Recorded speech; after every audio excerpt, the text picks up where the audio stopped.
Well, welcome. Even though we're a small group, that's okay. Oh, just have to take a different option over there. There you go. It loves to make us a little bit weird there. You can come up closer if you want. That would be great. So what I'm going to talk about today is building an enthusiast library, and it's not just theory. Boy, let me go sit down here because I'm looking at my knees. Is what I'm doing here. It's not just about theory. It's kind of about what I've been doing in Second Life for a while. And if you heard my other talk prior to this, then then you know that when I first got into Second Life, I liked it so much that I thought I better have something practical to do. Or I would be in here dancing and just doing whatever all the time and not getting anything done. So I thought it was kind of important to have a project. And as I was wandering around looking at what everybody else is doing, I decided that, boy, there were ways to do something useful.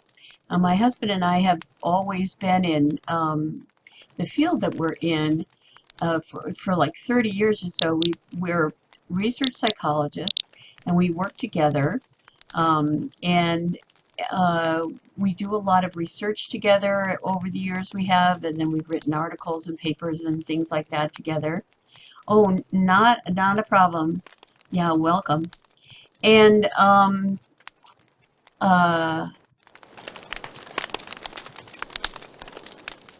so I lost my thread. Oh, so one of the things that we always wanted to do in real life is start some kind of a physical place or do something so that people could learn more about the field that we're in, because it's pretty unusual. It's not a common area to be involved in.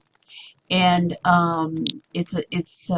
basically we do research on psychic experiences from the point of view of what's the psychology of people that have the experiences, what are the features of the experiences, and mainly we've looked at out-of-body experiences. And then we're both very, very interested in the history of psychology as well, and that's what I teach in real life, as well as some statistics and stuff. But our main interest has always been in what's called scientific parapsychology, and you'll find out about that when we do the tour in a couple of days of the libraries that are here in Sholvo, that kind of show you what somebody who's an enthusiast about a field but not a librarian, so somebody who has information about a particular field or area but not a librarian, can do in terms of spreading the information that they're interested in, getting out word about research or whatever it might be. So there's lots of different examples. So that's what I'm going to talk about today, is my experience in doing that and some of the things that I've learned along the way, especially if you're interested in doing something like this as well. So let me go on to the next slide. So I'm going to talk about learning by visiting and interacting, building or no building your physical plant, building or no building, and all you need is the basics. So that's the stuff that you put up on the walls and inside of the space that you make for the area you're interested in. A little bit about educational fair use or copyright-free materials and the importance of building your own wherever possible, and then tracking and increasing your patrons, and then a couple of comments at the end about things that I've learned. This illustration, if you can see, that was what's sticking out there to the right-hand side of the information about the talk, is a little tiny building that's actually up the street here in Sholvo. It's just a few doors to the west, and it's right now I think it has a hair salon in it. But at the time we rented it, and that was our very first Desire Library and Learning Center. And you can tell what we've done is we've named this after our last names. My husband's called Carlos Alvarado, and I'm Nan Zingrone in real life. So it was the Alvarado Zingrone Institute for Research and Education, and it's just an online virtual project of our consulting company, and that was our very first our very first building. So you guys still can hear me. Everything's okay here, right? Okay.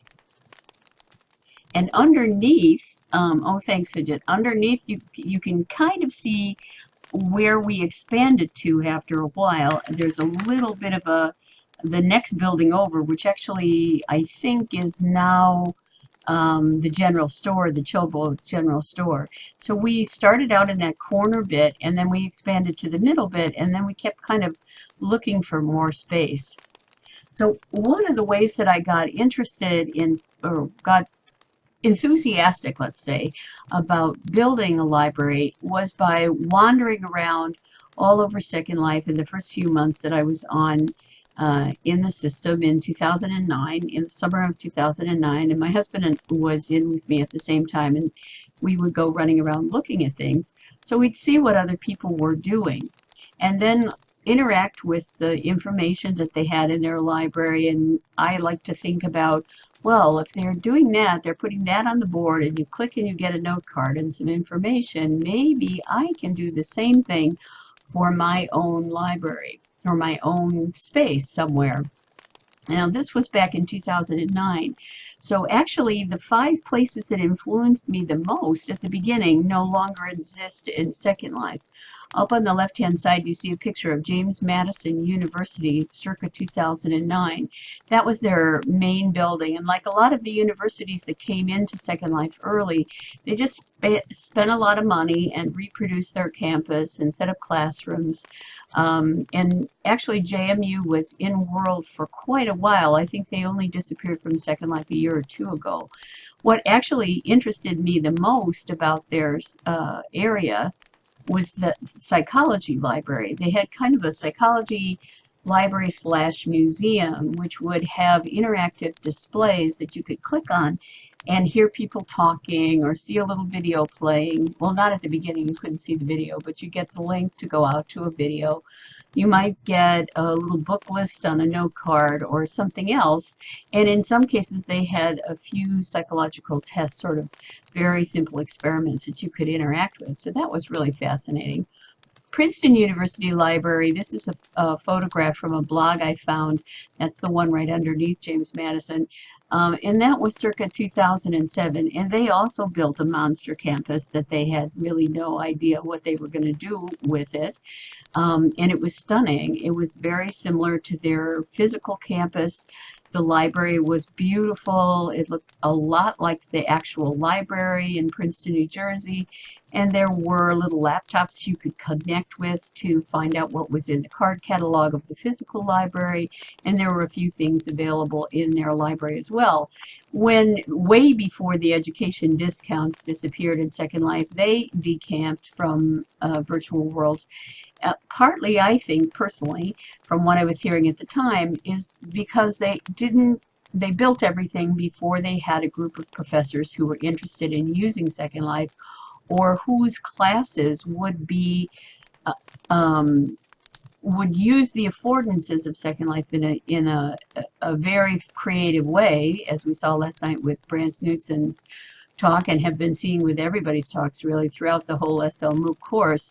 They just didn't really think about it. They sort of built it thinking, okay, the faculty are going to get excited and they're going to use it, but nobody really was thinking about using it for what. Duke University, who are no longer in Second Life as far as I can tell, Duke University's nursing school, when they built their campus, they had a very clear idea of what they were going to use it for. And they used it for similar purposes as this illustration of the University of London respiratory disease course. They set up hospital rooms like the one we saw last night that allowed students to interact with machines and equipment and diagnostic regimens and so on inside of a safe area, someplace where they couldn't break anything, they couldn't do any harm to the bots that were playing the patients, and they could work on their course material and even deposit it here. this particular one, so Duke did that for quite a while for the nursing school. This particular middle illustration, which is the University of London, this was a course. They're no longer here either. I think a lot of places, if they're still running their virtual world programs, they've decamped either to their own virtual world behind their university's firewall. University of Virginia has a virtual campus, but it's no longer a public one. And I'm not sure what University of London is doing, but this one was really interesting in the sense that you would go in the front door. There were badges and HUDs for the students in the class to catch. They had 5 or 6 different patients that they needed to go and diagnose and interact with all of the equipment that was laid out on that table that you see in front of me. The picture is from a tour of Education in Second Life that I filmed in 2009, and it's up on my YouTube channel. I'll give you a link of all of those. I don't think I have this on the last slide, but I'll give you a link in a note card in the wallboard later on today. And once they had done all these, taken all these diagnostic measures and interacted with the bot that was playing the patient, then the student would write up their diagnosis on a note card and drop it into a file cabinet similar to the one that you see in this picture. So it was a really functioning portion of a course that they were teaching to medical students. At the top right, you see a picture of the Frank Lloyd Wright Museum, and they were in World very early on. They had wonderful exhibits about Frank Lloyd Wright's work and his life and his biography. They had click-throughs to books about him, and they ran really nifty architectural contests every year with a section in the contest for architectural students, another section for amateur builders, and another one for architects. And people would come in and build a house in the style of Frank Lloyd Wright, and they had many plots set out for that to be done. And then they went around, and the members of the board of this group would judge each of these things and give out prizes. And it was very interesting. Unfortunately, the actual association that hangs on to the legacy of Frank Lloyd Wright didn't really understand what was going in Second Life and thought of it as a kind of a competition, and eventually pulled out and the museum closed. You can still find Frank Lloyd Wright buildings around Second Life, but there's no specific museum anymore. Another one that I really enjoyed, because I'm from Illinois originally, was an installation called Land of Lincoln. I'm not sure when that left Second Life, but it was a combination of the White House during Lincoln's day, which included papers and articles and artifacts from his presidency, and the rooms decorated to some extent as they were during his presidency. And then the area around it was residential homes and shops of the same era. And so it was kind of a role-play sim to some extent, and also an educational sim. So those were some of the ones that I wandered around in originally, and as I would go by a wall of little boards that you could click on that would give you information, I started to think about my own interests and my own, and what I would do if I was going to set up a library. This one, I'm going to show you now some of the ones now that are really good to go and see, and the SLURLs are on the last slide. The slideshow will be available in the exhibit and also on slideshare.net. So you'll have a note card with the links on it. So this, if you haven't seen it, is astonishing. It's the David Rumsey Museum of Cartography, and it's really large. It's on Maps Island. There are histories of different types of maps. There's a whole section on Japanese scroll maps. Many of the maps that you see, it's so easy to get lost in because it's absolutely huge, and it's just beautiful. The illustrations are incredible. The amount of information that you can get is just amazing. So this is a place to go and be inspired, and also to learn an enormous amount about not only the topic, but how to set up a really effective museum/library. Another one that's very interesting and not as built up as it used to be, is the Redwood Pavilion for Stanford University Libraries. This is an outdoor display of a particular, I think it's a particular architect's work, and inside of this building that you see in the background, that kind of looks sort of Frank Lloyd Wright-ish to me. I'm not sure in what style. In that building, which is also part of the inside of the Redwood Pavilion, they now have an exhibit on the very first Hebrew city. And it's a very interesting area. It's actually very close to the Community Virtual Library and to the setup for the Virtual World Archives, which is on that island. So it's kind of connected to the Bradley Island sim as well. So that's another place to go, especially because a lot of their information is arrayed like this, outside, hanging in the air, and not necessarily made to look like a conventional library would in real life. This is, of course, the Community Virtual Libraries. I'm sorry, that picture is not... Oh, now it's resing in a little bit better. This is actually me sitting on the reference desk. I do office hours sometimes. I'm in the process of changing my office hours. If you were to swing around from here, when you land on the spot, you'll see the entire library. And around this part of the library are a lot of bookcases with books of literature and all kinds of different things. They're all books that are freely available on the internet, and you can click on everything and take a look at it. But what else? Yeah, me too. I'm once in a blue moon. I used to be every single Friday, but I haven't been able to do that the last month or so. What I also love about this is that there's a little area to sit and talk, and that all of the wall boards are actually informational. Virtually everything is clickable and gives you something that's related to this library, other libraries around the metaverse, and other opportunities for information. And it's just on the hill above the auditorium where we've been for the class a couple of times, and the digital citizenship exhibit. This is Rockcliffe University Library, and I spelled university wrong there, sorry. And this is actually inside the foyer. When you use the SLURL, it puts you down in the courtyard outside of the building. So I made a landmark for us that's on the last slide that takes you right inside the building. And this is just fascinating. It's another place that's full of information. Virtually everything is clickable. There are a lot of different rooms, as you can tell from this info link, that are devoted to specific topics. So this is another library that's a really good one to go and take a look at for inspiration for building your own library. This one was one of the first libraries that I visited when I was first in Second Life.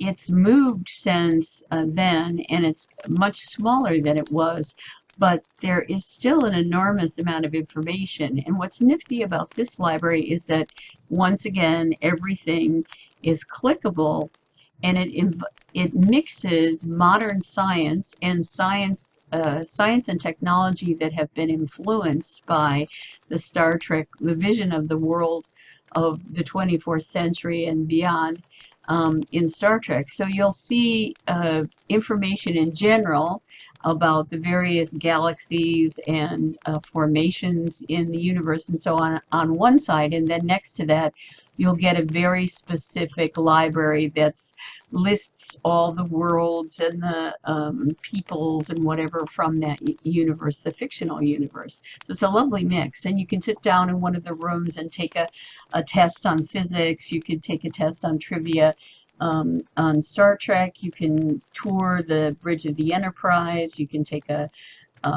shuttle ride around the installation, which includes a Vulcan village and some other things.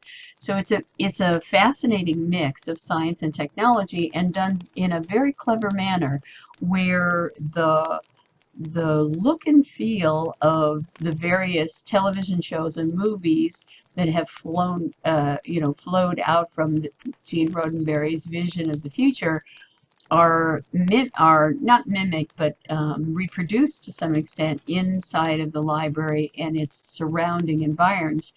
But there's also an enormous amount conventional science that's being presented, and medicine and technology that's being presented mixed in as well. So it's very educational in a couple of different ways, which is really inspiring. Another thing, another type of learning that happens here in Second Life, of course, is the practical learning, and not just focused on a fan base or focused on a particular piece of literature, but focused on gaining skills that allow you to build and allow you to work with various, with prims and with mesh and so on. This is the Tower of Primitives, which has been in Second Life for a very long time, I think almost from the beginning. And when I first visited it in 2009, it was literally a university-like building with many floors, and every single thing was a board. So you clicked on a board on the wall, and it showed you, gave you a note card, and showed you how to build a box and put texture on it and change its size and dimension, and perhaps another one would show you how to manipulate it so that it becomes circular or it loses the center or something else. This has been recently redecorated to pay homage to the folks who've lost their lives in the Grenfell Tower fire that just happened in London. But that's the way the Tower of Primitives looks now. And there are a couple of sites, I think, for this, and the entire building is just full of all kinds of building, kind of self-learning activities that teach you how to build in every aspect of building. So it's a very useful place, and it's a great place to get inspiration about what you might do for the topic that you're interested in and how to structure it. So sometimes you talk to people and they say, well, why do we have buildings, and why do we make replicas of things that exist in the physical world? Why don't we do something different?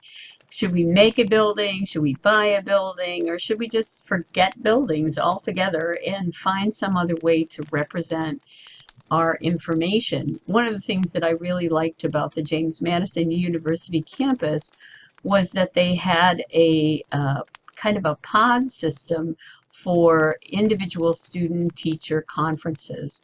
And it was a reser that res kind of a bubble, and the reser was on the grounds of the campus, and you could click the reser and it would make this egg-shaped bubble with 2 seats in it. And the students could get in there, or the student and the professor, and the bubble would immediately launch and go up into the air. And each bubble, somehow or other, was a parcel, so it must have been directly over a piece of land that had been set up as a parcel. So any conversation that went on inside the bubble was not hearable outside of the bubble. So it's kind of an interesting idea. And I'm going to show you, let me go on to the next slide. Well, actually, I'm going to move forward a bit. Let's see if I've got, yeah. Let me go back here, and I'll start with this, but I have some examples of how to do what you need to do without dealing with the building. Now, my thought initially was, oh, I want a building. I want a building like the Star Trek Museum of Science building, or I want a little storefront, or I want something physical similar to what I would have loved to have in real life, but paying 50 cents a week in Second Life is infinitely more affordable than paying God knows how many hundreds of dollars in real life for a storefront. So the very top picture to the left was the opening day of our very first Little Azire Library and Learning Center area, and some of the members of the Chilbo community who came out to support us in that, which was really lovely. And this second picture in the middle on the top is a picture of a YouTube viewer. At the time, you could get a viewer that would play a whole series of YouTube videos. I think there are probably similar types of viewers out there now, but I haven't investigated it. And at the time, it would, when the YouTube was over, it would close up, and then all of the other videos on that same topic, because you could set a topic, would kind of show up in little boxes. So anybody who came into the library could sit down in front of that or stand in front of it and click on it, and it would show you different videos about different people. And what we did was feature a different scientist every month. And this was Dr. Dean Radin from the Institute of Noetic Sciences, who's very, very well known. YouTube has made its own compilation of his lectures on YouTube. And he's a good friend, so I asked him if it was okay. He kind of got a kick out of seeing this photo. And if you can see it, I think it's kind of too small, but my little gadget that I'm going to talk about later that counts the number of people who come into your space was registering 3 at the time. So that was me and my husband and one of the community members. Once we decided we wanted to expand a little bit, first we expanded to the space next door, and then a little bit later we added on 2 other spaces. This one on the right-hand side at the top was a discussion room that was across the street and up the hill a bit. And then on the left-hand side at the bottom was a little bookstore, which had books that you could click on, and it would tell you how to buy them. And then it had a little Coca-Cola machine and so on. Later on, in 2010, I think it was, Lorelei Junio, who's Lori Bell of the Alliance of Virtual Libraries, had a grant on Innovation Islands, and she gave us a library space in an area of the island that was built to look like New Orleans. And she gave us this library space for 6 months to see if we could develop it into something that would bring traffic in. And I must confess that I never got it completely finished, but it was a lot of fun being on that island. And my husband and I gave our very first joint presentation in Second Life for the opening day of that segment of Innovation Islands. And then finally on the bottom right-hand side, one of the individuals from our community, Chobo community, which was at that time a very much managed community, she had a tenant in this big building down at the end of the street and offered us that whole building. So we consolidated all of our activities from various areas of the Chobo community and put them all in that one building where we still are today. And that's one of the things that we'll tour on the tour in a couple of days. And you can see the road was a little bit different. There was a bridge across the road, and some of the buildings were the same, and there wasn't a whole lot of building behind, back in the sandbox behind the building, because this would have been probably 2011, I think. So then the question is, well, do we actually have to have a building? So if you want to have a building to show your library, you can always build a building. And this one up on the left-hand top is the Azire Library in Reaction Grid, where we had a library for a little while. And I actually built that building, and I put a sign up, and I put up a bookcase and all that kind of stuff. But so few people used that space. It was actually a Chobo community space that Fleet Took, who is Chris Collins from the Ohio University system. She had gotten that land and had invited all of us from Chilbo to come over and build things, and I was there. And Malvern Evans, who does In-World Review, you might have seen it at their Logos talk yesterday, he also set up one of his studios and so on. So my building was pretty terrible. I'm not a great builder, but I did give it a shot for a while. And then when I started buying buildings here, for instance, I bought a replacement building for the Chobo Education Resource Center next door because we had a griefer and lost the building. And some of the other buildings that are these pastel Côte d'Azur kind of style, I went to this guy, and I've forgotten the name of it, but it's BA Architecture, and he makes a lot of buildings. And I went and I actually spent $5 or $6 buying buildings that we could use for the library and for other buildings in the area. So you can go out and buy a building, and buying a building can be inexpensive, but it can also be very expensive depending on what you want. And it's hard, I think, sometimes to get a building that's built that has a ceiling that's high enough for the people who come in to use the building, so that they feel that they don't feel claustrophobic. That's why I like this building, for instance. This was a building that was already here in the neighborhood from that same builder, and it just has these wonderfully high ceilings on every floor, which is really good. So you can do that, but it's really expensive. this is a building that I bought in DigiWorld because it's a replica of an old building that was torn down from Charlottesville, Virginia, where I used to live, and put it out on the island that I have over there, and have the original idea was that I would put the Azire Library and Learning in there on DigiWorld.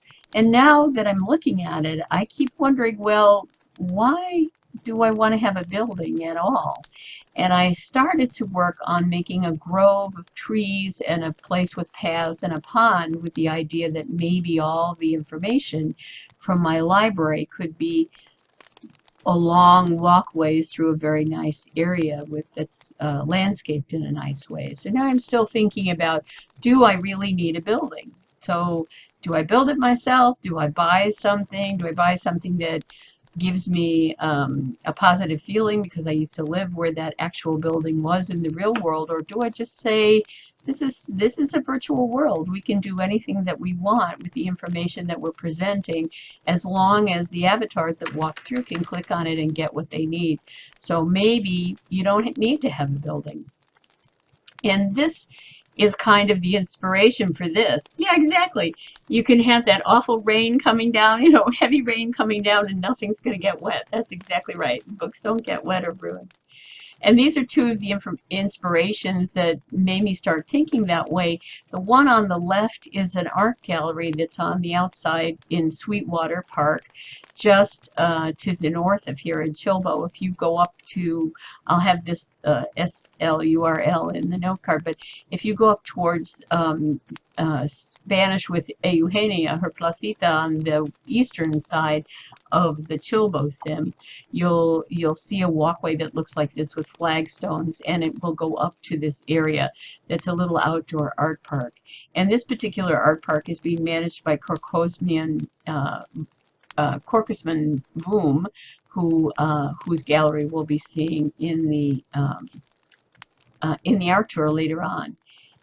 This is from, we have a video of this in the SLMOOC 2014 or 2015 playlist. I'm not sure which, but I'll get that for the note card. And this is an installation that's up in a sim called Mujagai that's to the north of here. It's still part of the Chilbo neighborhood. And the woman who put this together, Vicki Robinson, teaches physics to freshman students at Gallaudet, oh no, I think it's the National College for the Deaf in Rochester, New York. And what she's done is to make life easier for them and explain, not only explain physical concepts, but allow them to interact with them for their homework assignments and so on. She's built this wonderful, almost completely outdoor museum. She does have an interior museum as well, but so much is outside that you can play with, and you can learn things about velocity and things like that. One sec. I have this on. Sorry. Let me move this over. Okay, so these guys are outside, and so why not outside? So the other thing that was kind of wonderful is when I started watching YouTube videos about how to create in Second Life and talking to people about it. And in those days, you could go to Visti once a week, and there was a little make and take thing that one of the women at Visti, Mandy Mimilis, would do, and people could come in and build, small things like flags and pumpkins and stuff like that. And she would teach everybody how to deal with moving prims and putting on textures and eventually using sculpting maps and so on. She doesn't teach, didn't teach mesh, but the previous stuff.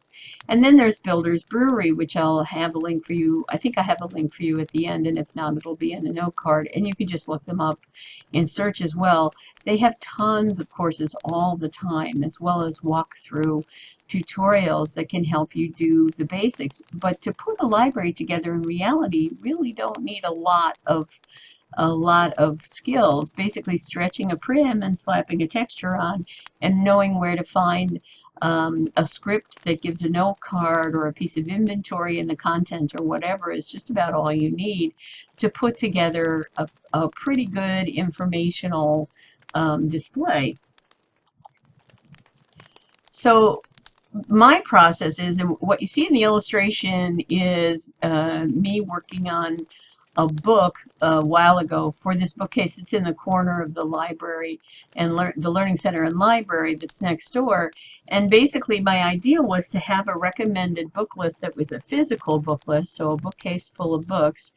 And I would get out onto Google Image and pick up the book cover, take a copy of that, and then I set up a PowerPoint called, you know, books, essentially, my library books, and I set up a PowerPoint, and on each PowerPoint I would cut down the cover to a particular size and then save it as an image. And you can do this inside of an image program as well, so you don't have to do a PowerPoint necessarily.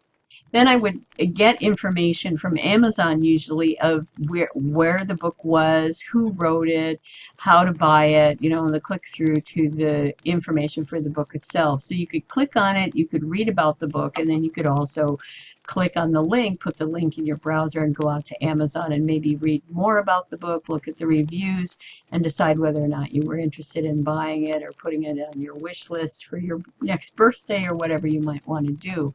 So it was fairly simple. Basically, all I needed to do for all of the things that are on the wall in this room and in my library next door was set up a PowerPoint that was specific to the topic, save illustrations and get them into the PowerPoint, or just manipulate them in an image program. I use paint.net, which is free, and then just hanging on to them in my own computer's directory with a subdirectory name for the project.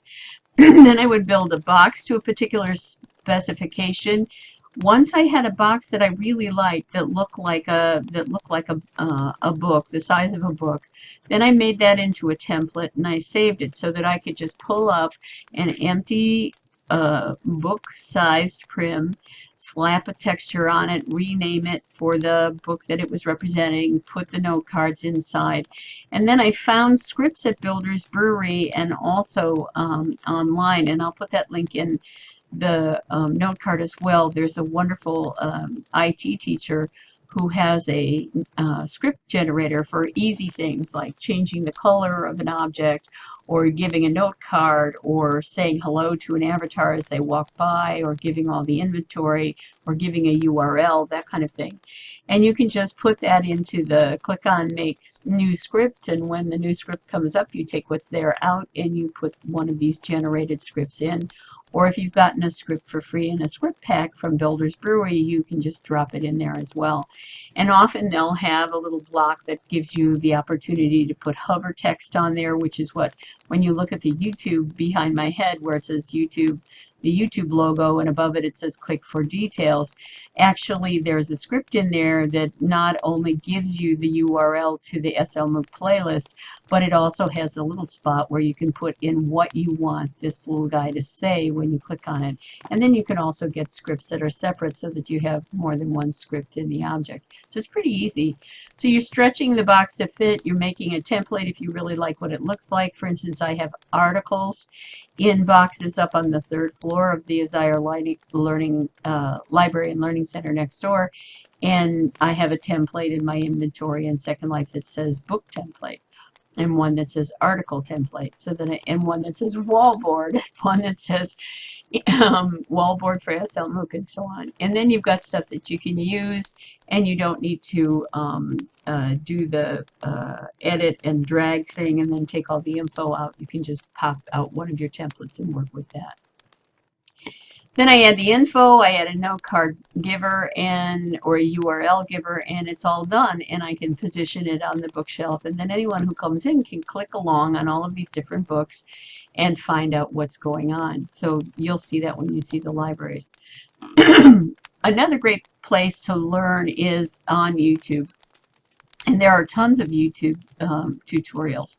And even though we're in the era of mesh here in Second Life and in many virtual worlds, there's lots of things that you can still do with primitives. So it's not a bad idea to go and look at some of the older videos, because basically anything that shows you how to handle building a primitive is useful today.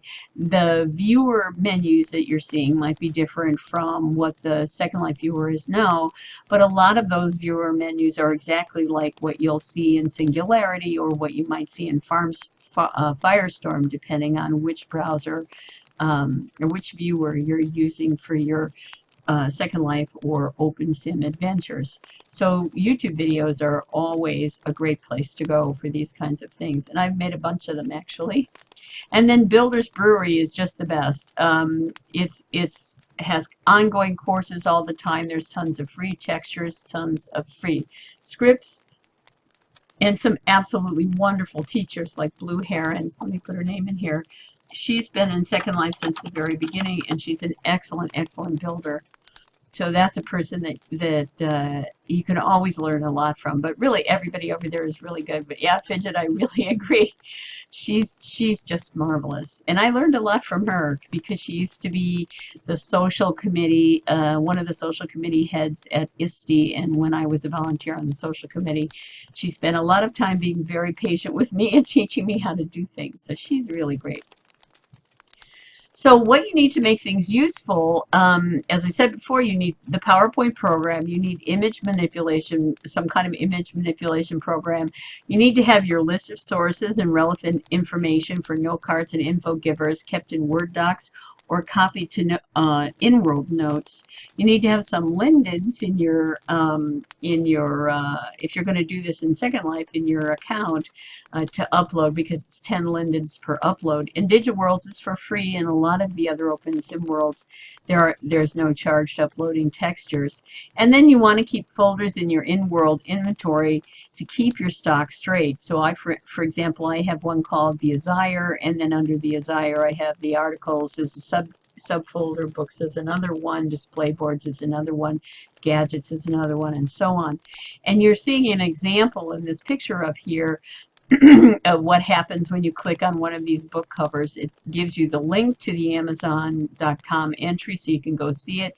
It shows you what the name of the book is, the short title, and the last name of the author, and then it tells you to click here to go to page. And this is one of these scripts that's generatable from the link that I'll give you, and it's called, I think it's greeneggs.com, but you'll see it. I'll put up the link in the note card after later on today. And it's a person who's in world name is Anenigma. So, which I love. I think that's great. But so you can learn how to do these scripts pretty easily. And there's also scripting courses to be had at Builder's Brewery and elsewhere. In DigiWorlds and other OpenSim worlds, they'll have, in many of the freebie stores, they'll have textures and scripts that you can pick up as well. And then in the Sim on a Stick note card, there's some great free places outside, and I'll be putting in an expanded note card into Vera Lobo's wallboard from her talk on the 20th, and there are a lot of other websites where you can go and download free scripts and download free textures and so on. So basically the result of all this stretching and slapping is my Azire Library and Learning Center, which is next door, and we'll be taking a look at that in a couple of days, and also the Chilbo Public Library.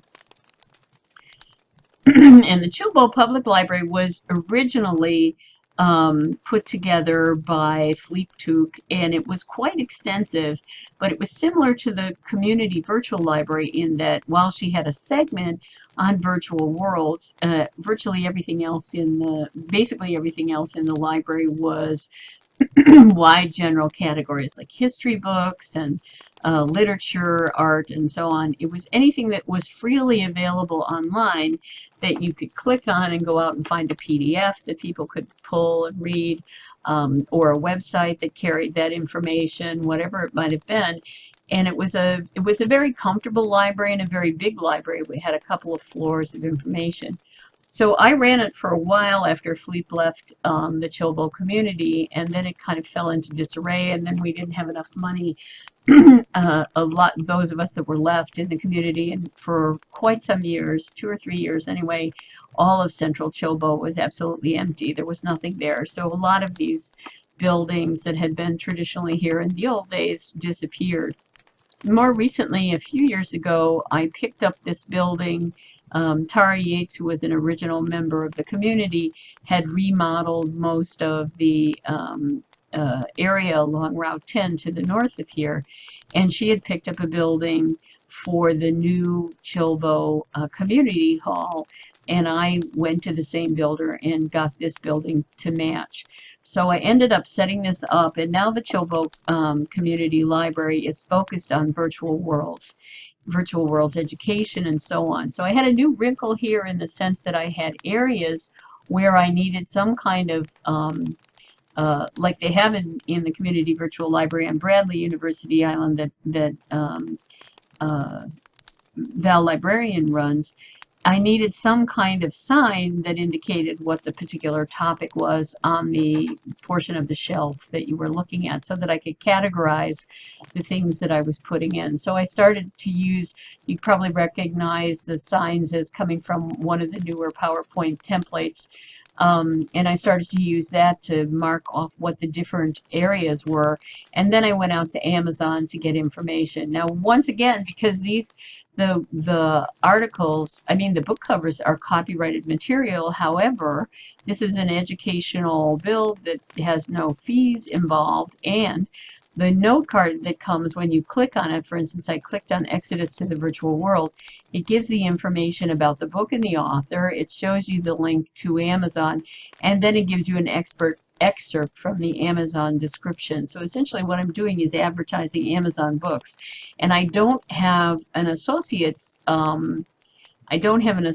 account, so this money is not coming to me for people that might buy a book through this library. It's basically just information for anybody who might be interested. The idea with the second floor is that I will be putting up freely available articles, mainly about research on online education and education in virtual worlds. So the entire new Chilbo Public Library, which is over there by Lake Chilbo, a little bit to the north of Lake Chilbo and a little bit to the east of Expedition Central, in the haunted house. This is just a way for people to find out about books that are about different aspects of virtual reality. And I even have one on augmented reality and so on. So basically, when I put this in here, in case I forgot to talk about educational fair use, but as Brant was saying last night, if you're not getting anything out of it, you're not charging for anything, or you're using it for a class that's ongoing at a university or so on, it's okay as long as you don't take too much. So for instance, I wouldn't want to go to Google Scholar, say, and copy out tons and tons of pages when the book is still on sale. That's not fair. But to give people a link through to find out information about a particular area or a particular book, and be able to go out and take a look and decide whether or not you're interested in having that for yourself, or seeing a bookshelf like the one depicted in the picture that provides basically a recommended book list in your particular area. It's a convenience that we're putting together for the student or the person who comes to visit the library, but it's also a way to give a little bit of advertising to the people who did the actual work. So that's important. And when you can create your own stuff, it's always much better to do that. But if you can make a case for the materials you're using being either Creative Commons or for educational purposes, then fair use laws come into, at least in the U.S., fair use laws come into play, and it's okay. But you always want to think about that. So I only have two little parts left to go here. Keeping track of your patrons. Basically, I've given you a link at the very end to the Crystal Gadget Store, and that guy has the most wonderful, or woman, I don't know, has the most wonderful free things available that you can use to manage your sim and to build and to keep track of the people who come into your area. And they're very simple, useful gadgets and materials that are just out there. And some of them are low cost, some of them you do have to pay a fee for. But this visitors counter, which you see in the photograph, I bought that in 2009, in August of 2009, when I first set up my little teeny tiny store. And that's the very same visitors thingy. If you look above the desk, so you see where it says keeping track of your patrons, and you look above the desk, and you see up on that tubular thing, which is actually, oh, maybe the slide hasn't res for you yet. The title of the slide says keeping track of your patrons, and then it says gadgets, groups, and lists, and up on and then the illustration to the right of it. Oh, phooey. Well, hopefully I'm going to put these into the exhibit too, so then maybe for they'll have more time to res. Yeah, okay. Anyhow, this thing that you see at the top is exactly like the one that was next to the YouTube video of Dean Radin in our very first Azire Library and Learning Center. So it started out with 3 in that picture, and it's now 6,312. And I don't know any place on the planet where you could get 6,312 visitors in the building for as little money as we pay in Second Life, even with Second Life rates. So this is something that we really love to have. It's been going ever since we first started the Library and Learning Center, so we know that this is how it goes. And I use this building now for discussion forums for courses that I do on this particular topic, the topic that the library is about. So we, that pops up a little bit. Some of these folks are return folks who've been coming to these discussion forums for a couple of years. But that's one way to keep track. Now, when we first had it up, there were so few people coming to see our Library and Learning Center that I actually kept a spreadsheet of their names, because this little gadget will send you the name of the avatar and the time and the day that they come through the door and that they leave. And I used to keep that spreadsheet to see how long people were staying inside of the Learning Center, and then through that I would guess on whether they were interacting with the materials. Now I don't do that because we have quite a few people who come through, and I don't have the time that I had before. But still, it's nice to see the actual visitor account, even though I know that my 6 to 10 people that are in my monthly discussion forum are just popping that up all by themselves, and have been doing that for a couple of years. I've also set up a group called the Friends of the Azire. That's another way to keep track of your patrons. You also want to have events. The community virtual library is particularly good at doing that. We're basically just using it now for using our library now for courses, and I have yet to finish the Chilbo Public Library, so I haven't even done the grand opening for that library yet. But doing events, keeping lists, having a group, and having a gadget like this help you see whether or not you're getting traffic into your building, and if people are really using what you've put out there. And that's an important thing to know, I think. Hi, Edward, welcome. Okay, so let me click again. And this is just my last slide. And where I was I was standing in the Rockcliffe University Library on the 2nd floor. And they have these kiosks on the 2nd floor. Each one clicks to a reference page that shows you there's a directory of open access journals. You can search, you can see the Social Science Research Network, you can look at economics literature, and so on. And these are another idea of things that are extremely useful in these kinds of library and learning centers. And they're basically just a little bit of a block that he probably made with a little bit of a laptop on top, and then it's configured so that you can click on it, and you get taken through to a browser that gives you information to what's going on. And the one at the very end says open access. So there are lots of things that you can do, and I think you're limited only by your imagination. if you want to, if you're the kind of person that has concepts that you need to display, that you would like to have students interact with, you can certainly do that. And that's not an expertise that I have, but there's no reason why you can't do that if that is an expertise that you have. And certainly a lot of folks who come to this course are people who have quite a lot of expertise in building and coding and so on.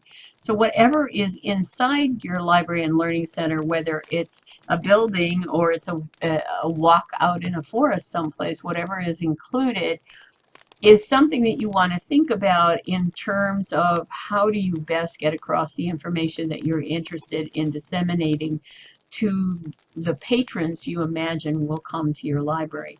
And that you want to give that a little bit of thought. Then you want to watch how people handle themselves when they're around, what they ask for, what they enjoy, what they find is useful. You can always set up a little survey box that lets people answer questions about how useful they found your area and so on.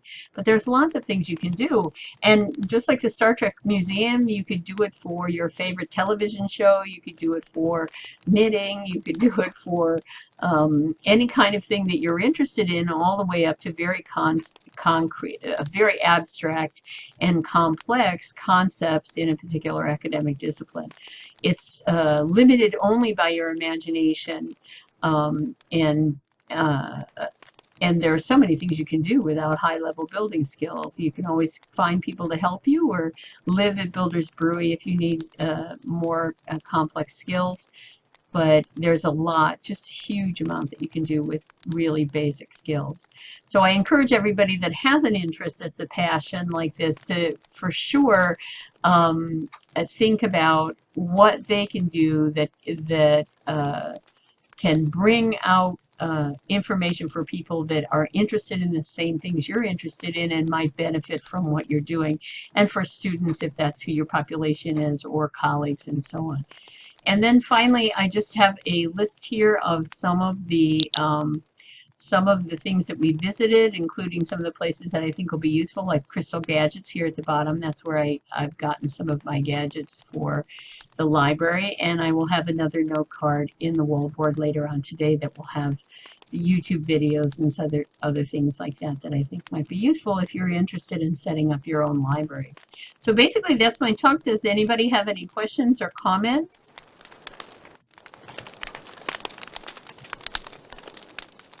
And I want to thank you for your patience as I was trying to get myself put together here at the beginning.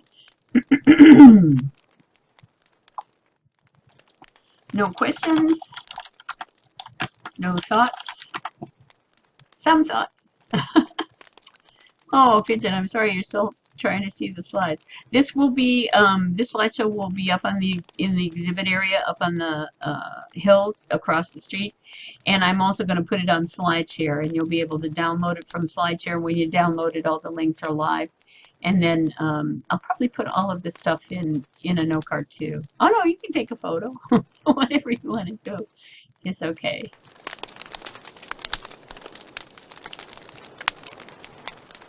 So anything else? Yeah, I know. Live links for me also, that's true. Well, you can copy and paste. You can always copy, you can always highlight, do Control-C off a note card in Second Life, and then go to a browser and do Control-V into the address bar. So that's, you know, I prefer live links like you do, but oh yeah, exactly. If you have to type it off a graphic, it's tough. Thanks, Gerard, for coming. Thanks, you guys, for showing up so I didn't have to feel alone. Bye.